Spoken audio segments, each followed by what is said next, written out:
think she was from India, and she asked a question about how she can assess a boy before marriage. You said you can ask, she can ask her parents that where the time is spent, where he's spending his much of his income. But I had a question: if that guy is not fulfilling his words, he's a liar, or he's a hypocrite, or he's having any psychological disorder, how that thing can be ruled out without meeting that guy? Or only parents, or if he's pretending to be very nice and that things appear after getting married and she finds uncomfortable, because they, as you said, where the rule of Allah is being broken, a girl should take the stand. So being a hypocrite or being a liar or not taking to the words is isn't it a quality of taking stand? As you have also gave the example of Abdullah bin Abi, he was hypocrite, all the things apparently were fine, but he was a hypocrite. Thank you. Khala, I think as a girl, you should know that a lot of things are going to happen to human beings, which are, in a long run, you're going to see corrective measures being done. Liar is something that's a condition, it's not a disease, right? If he's not breaking the rule of Allah, then, or he's not actually making major, like taking major stance against the rule, then we as human beings make a lot of mistakes. We as Muslims never judge as a, as we don't profile a person permanently. However, as a girl, you should know that, Islam has given you the right to, even if you don't like the looks of the guy, you can just part your ways from your husband. That's the liberty of a Muslim woman. By the way, that's not the liberty of a Muslim man. So there's not much to worry about here. However, you cannot check out so many things, even if you meet the guy. So I think you should meet people, the guy and the girl should be met by the boy. That's an allowance Islam has openly given. However, you cannot check somebody in a meeting. Okay, you have to live with a person to know what's going on. And it's just a matter of you drawing your thresholds wherever you're going to actually tolerate certain things. If he's not taking major stances against Islam, then try and make sure that especially if kids are involved. But if it's given excuses, if he's actually of a belief that there are certain things that are supposed to be done in certain ways, regardless of what Islam says, then by God, you need to run. And this is going to affect the children in a way worse way.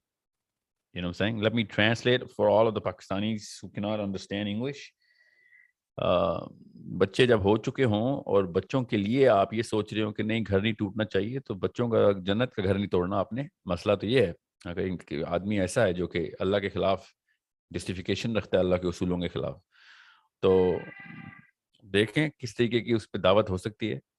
नहीं हो सकती तो बच्चों की आपने आखिरत बचानी है. You need to understand really well कि लिबर्टी ऑफ, मैं आपको यहाँ पे एक बात बता दूं, बड़े बड़े मसाइल जो है ना, वो आपको इस तरह की सोच में आएंगे. मुझे भी आ रहे हैं, ऑफ कोर्स. मुझे तो डेथ थ्रेट्स आती हैं अब openly. You need to understand very clear things. अल्लाह ताला ने तलाक को नापसंदीदा तो कहा है, मगर अल्लाह ताला ने तलाक को हलाल कहा है. नापसंदीदा कीवर्ड नहीं है यहाँ पे, हलाल कीवर्ड है. सूरह तहरीम, अल्लाह ताला का पूरा जो निज़ाम है वो इसी बेस पे है कि कोई ऐसी चीज़ को हराम ना कर लें कि जिसको अल्लाह ने हलाल किया हुआ है. तो पाकिस्तानी इंडियन तो तलाक को हराम करके बैठ गए ना.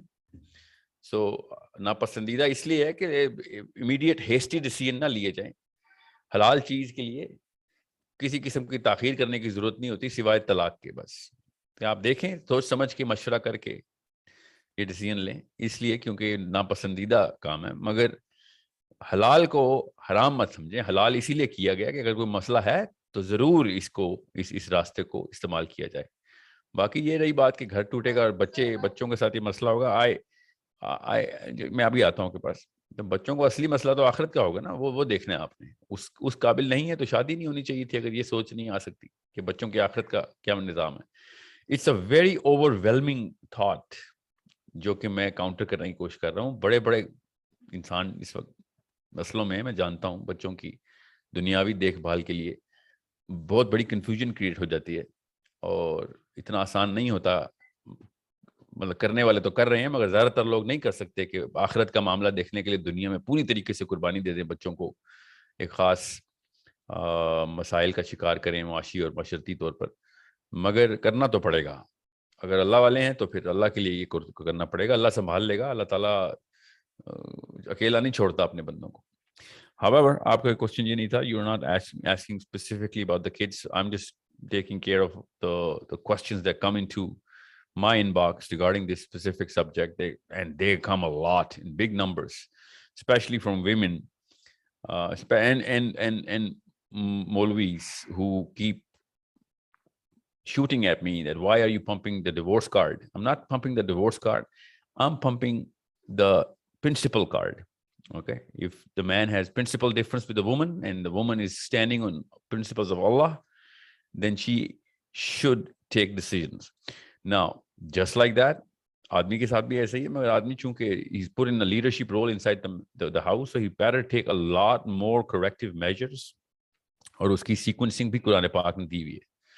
औरत को तो अल्लाह ने कोई सीक्वेंसिंग नहीं दी कुरान पाक में कि ये करो फिर ये करो, वो ना ये ना माने, शोहर ये ना माने तो ये कर लो, फिर भी ना माने तो फिर बिस्तर छोड़ दो, फिर भी ना माने तो उसको मारो. ये तो बीवी के लिए तो अहकाम नहीं है. बीवी के लिए तो आसान से अहकाम आता है. If you can try, good enough, keep trying. If you can not, get out of there. Okay, ये सिर्फ और सिर्फ principle disagreements in cases where principles are pure principles of Allah subhanahu wa ta'ala, which you have actually researched and very well thought out. Debate हो चुकी है इसके ऊपर आपकी. Yes ma'am, go on. तो सर अगर if someone is not full, मतलब sir they are having a different face outward for the outward world and a different face at home, isn't it breaking the law of Allah, or one has to only womanizer or alcoholic to break the laws of Allah? Because Allah doesn't like this hypocrisy also. Yeah, of course it's not. And I said hypocrisy is way bigger of a problem than just not liking the looks of the man, right? So you have the liberty to take the leave. But what I'm saying is hypocrisy is a very subjective term. You know, we can actually, if the man has shame, he will try and correct his ways. That's what I'm saying. If he doesn't, then yeah, you can actually take a decision. Again, I'm not a mufti. I'm not going to give you a fatwa on hypocrisy ke upar kahan pe hurmat thairti hai. Yeah, but you know, it's a way bigger problem than, you know, just not liking how the man looks like. Okay. Yes, sir. I had another question. So I have been waiting for long for your sessions. One small question is that you have told in some of your videos that if the parents are not good or they are abusive with you, you cannot raise a voice against them. And in another video, you said that we can stop our parents for what they are doing wrong. You gave example of Hazrat Maaz also, when his mother was captured and he told that Bhuiya ke paas bahut paise hain. So where is the line how we can stop any bad thing by them? So kindly sir, no, we have to, Khala, we have to stop all evil in any shape or form. Even if it is in shape of my mother or my father, I gotta stop it with my own two hands and then my voice. But in case of parents, you gotta be so soft that, you know, it wouldn't really breach the fabric of the grace of parenthood, right? A child cannot start abusing his parents or her parents. You got to have a different technique for your parents, a lot more tolerance and a lot more, you know, well, perseverance. That's the word. Okay.